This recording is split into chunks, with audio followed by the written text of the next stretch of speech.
I thought I had a solid marriage, a partnership of nearly a decade built on a foundation of mutual trust and dreams that seemed perfectly aligned.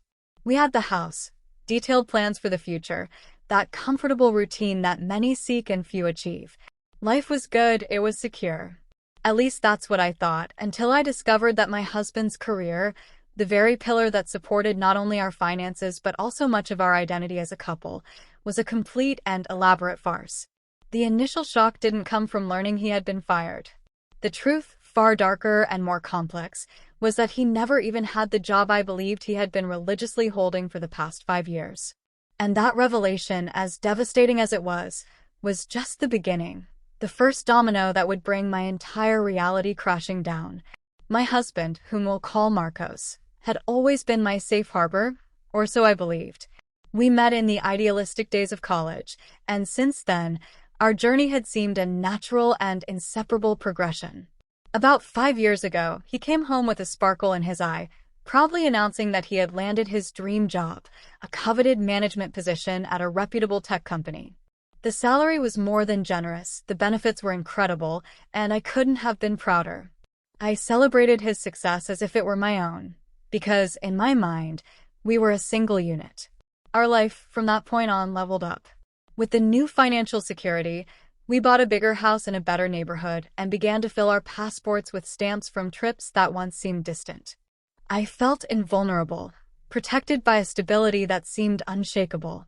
Every morning, the scene repeated with an almost choreographed precision. Marcos would leave impeccably dressed in his suit, briefcase in hand and a goodbye kiss. He would return in the late afternoon, always with an anecdote about a stressful meeting, a challenging project, or a particularly funny coworker.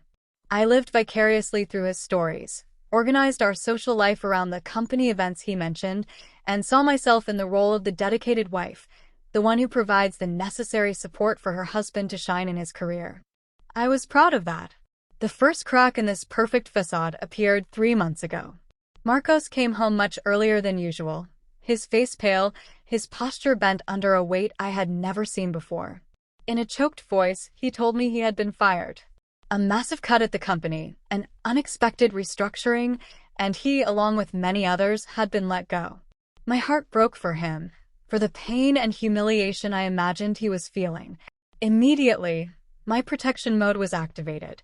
I hugged him, assured him we would get through this together, that his talent was unquestionable and he would soon find something even better. Without hesitation, I began to recalculate our budget, cut superfluous expenses, and dive headfirst into the role of his main emotional support. In the weeks that followed, however, a seed of unease began to sprout within me. Marcos spent his days locked in the home office, supposedly immersed in a relentless search for a new job, updating his resume and networking. But there was a strange furtiveness to his actions. Whenever I walked in unannounced, the sound of rapid clicks betrayed that he was closing tabs on the computer. His frustration seemed to give way to a constant irritability, which I, at first, attributed to the stress of the situation. I told myself it was normal, that losing a job was a hard blow to any man's ego. But the feeling that something was out of place persisted, like a dissonant note in a familiar melody. The strangeness became more concrete when the credit card bill arrived.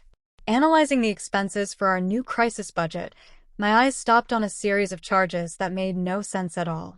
There were expensive, recurring lunches at sophisticated downtown restaurants, always during the week, during business hours. And what shocked me most, monthly dues for a golf club I didn't even know he was interested in joining. When I confronted him, bill in hand and a question in my eyes, he became defensive, almost aggressive. He claimed they were networking lunches, a way to keep up appearances and contacts to land a new position. The excuse sounded weak, hollow. Even so, a part of me, the part that loved him and had built a life based on trust, desperately wanted to believe him. I felt terribly guilty for doubting him. After all, he was the man I loved, and he was suffering. It was cruel of me to add the weight of my suspicion to his already heavy burden of unemployment. I tried to swallow my doubts, classifying them as paranoia induced by financial stress. I decided I needed to do something proactive, something that would show my unconditional support and perhaps cheer him up. It was then that I remembered a coworker of his, a man named Ricardo, whom Marcos always spoke of with enthusiasm. They seemed to have a great professional relationship. I thought that perhaps a conversation with Ricardo could give me some perspective. I could ask him to offer a word of support to his friend, or maybe even get some professional references that could help Marcos in his search for a new job. It seemed like a harmless plan, a gesture of care. With a renewed determination, I looked up Ricardo on a professional social network. I found his profile quickly, the smiling photo confirming he was the right person. My heart beat a little faster as I picked up the phone. There was a hesitation, a small voice in the back of my mind warning me not to cross that line, but I ignored it, convinced I was doing the right thing. I dialed the number, the sound of the ringing echoing in the silence of the house and in my own anxiety. "Hi, Ricardo. This is Clara, Marcos's wife," I said when he answered, forcing my voice to sound as casual and friendly as possible. On the other end of the line, there was a silence that seemed to last an eternity. "Clara, of course, is everything okay?" he finally replied, and his tone of voice was unmistakably hesitant, almost confused. I tried to fill the awkward silence, quickly explaining the reason for my call. I told him I was worried about Marcos since the layoff, that he had been very down, and that I thought maybe a word from a good friend and colleague could help lift his spirits. I babbled on, trying to justify my intrusion, when he interrupted me. And then, with a calmness that violently contrasted with the storm about to brew inside me, he said the sentence that made my world stop spinning, that made the floor disappear from under my feet. He said, "Layoff? Clara, what are you talking about? Marcos doesn't work here." The pause he took was the longest of my life, and then came the final blow. Not for over 5 years. He had an interview back then, but he didn't pass the selection process. 5 years. The phrase echoed in my head, each word a hammer shattering the structure of my life. 5 years. Not 5 weeks, not 5 months. 5 years of daily lies. The mornings he left in a suit, briefcase in hand. The detailed stories about projects and colleagues. The company events I helped him prepare for. Everything. Every memory, every moment of pride, every sacrifice I made to support his brilliant career. It was all an invention, an elaborate play in which I was the only audience member who didn't know she was watching fiction. My breath caught in my chest. The phone felt like it weighed a ton in my hand. I barely remember mumbling a thank you and hanging up. The world around me seemed distorted, as if I were seeing everything through a lens of water. I stood frozen in the middle of the room, trembling uncontrollably, as the last 5 years of my life flashed before my eyes, now stained with the color of deceit. Every memory was contaminated. The security I felt was an illusion. The man I shared my bed with was a stranger. Moved by a mixture of fury and a deep, hollow pain, I marched toward the office. This time there was no hesitation, no knock on the door. I turned the knob and threw the door open with a violent push. The scene I found was so banal it made it even more surreal. He was there, sitting in the leather chair we bought to celebrate his promotion, completely immersed in a complex online game, with a state-of-the-art headset isolating him from the world. From my world. He didn't even hear me come in. In a swift motion, I yanked the headset off his head. He jumped in fright, his eyes widening in surprise before they fixed on me. The confusion on his face quickly gave way to panic when he saw the expression on mine. Before he could form a single word, an excuse, a lie, I asked the only question that mattered, my voice cold and firm. "Where do you go every morning, Marcos?" The sheer terror that flooded his eyes gave me the answer before his lips could even move. That night, the dam broke. Between sobs and fragmented confessions, the full truth came pouring out. He never got the job. Devastated by shame and the fear of disappointing me, he made a decision that sealed our fate. He started to pretend. For 5 long years, he lived a double life. He would leave home every morning and spend his days wandering through cafes, public libraries, and parks. He lived off our savings, and when they began to dwindle, he secretly started taking out personal loans in his name, digging a deeper and deeper financial hole. The expensive lunches, the golf club, it was all part of a desperate facade he built for himself, for the world, and especially for me, all financed with our future. He had drained almost everything we had, and I never knew. The betrayal was of a magnitude I could barely comprehend. It wasn't about another woman. It was about reality itself. He had stolen 5 years of truth from me. He looked me in the eyes day after day and lied with the ease of breathing.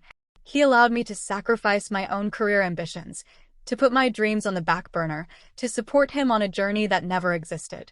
A week has passed since the confession. That same night, I kicked him out of the house.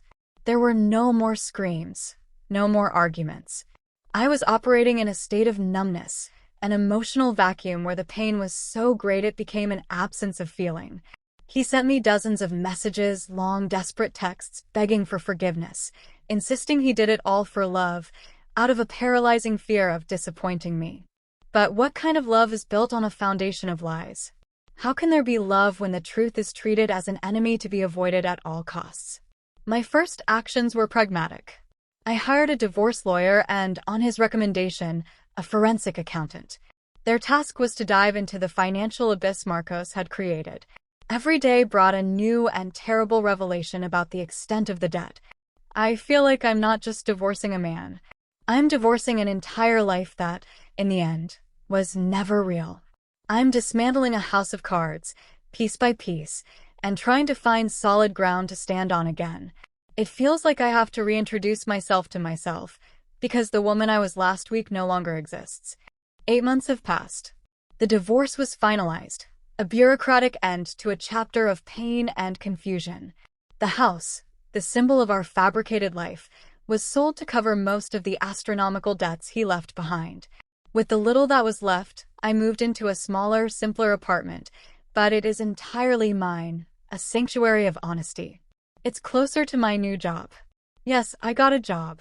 A good job. I dove headfirst into my old field of work, and slowly, I am rediscovering the woman I was before I became the supportive wife. I am remembering my own ambitions, my own talents, my own strength. I won't lie, it has been the most arduous and lonely journey I have ever faced. There were days when the loneliness was a physical presence in the apartment, and the anger felt like a fever that would consume me from the inside. I cried for a future that was stolen, and for a past that was a lie. I cried for the man I thought I knew and for the naive woman I once was. Marcos, according to a mutual friend, is in therapy. At least that's what he says. We don't speak directly. All communication is cold and mediated by lawyers.